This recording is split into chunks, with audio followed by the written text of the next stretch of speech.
নমস্কার, সবাই কেমন আছেন? আশা করি ভালো আছেন। আজকে কি রান্না করলাম চলুন দেখাই। এখানে রান্না করে নিয়েছি হাঁসের ডিম দিয়ে, ফুলকপি দিয়ে, কড়াইশুঁটি দিয়ে রান্না করে নিয়েছি। আমি কিন্তু ফুলকপিটা একটু নুন দিয়ে আর হলুদ দিয়ে গরম জলে ভাপিয়ে ফেলে দিয়েছি, তারপরে ভেজে নিয়েছি। আচ্ছা, ফোড়নে দিয়েছি তেজপাতা ফোড়ন, আর দিয়েছি জিরে ফোড়ন। মশলার মধ্যে দিয়েছি আদা বাটা, পেঁয়াজ বাটা, রসুন বাটা, জিরের গুঁড়ো, লঙ্কার গুঁড়ো, নুন, হলুদ দিয়ে এটা রান্না করে নিয়েছি। নামানোর সময় দিয়েছি একটু গরম মশলা বেটে দিয়েছি। আচ্ছা, এটা রান্না করে নিয়েছি।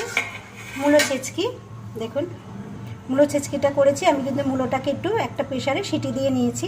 মূলো ছেচকিতে দিয়েছি কালো জিরে ফোড়ন, কাঁচা লঙ্কা দিয়েছি, বড়ি ভেজে দিয়েছি, কড়াইশুঁটি দিয়েছি। নামানোর সময় দিয়েছি একটু ধনেপাতা, নুন হলুদ দিয়ে ভেজে নিয়েছি। ভাল লাগে বেশ খেতে, এখনও খাওয়া হয়নি। আচ্ছা, এখানে করে নিয়েছি খেসারির শাক। দেখুন, খেসারির শাক আমরা হয় চিংড়ি মাছ দিয়ে খাই, নয় শোল মাছের মাথা দিয়ে খাই, নয় ডিম দিয়ে খাই।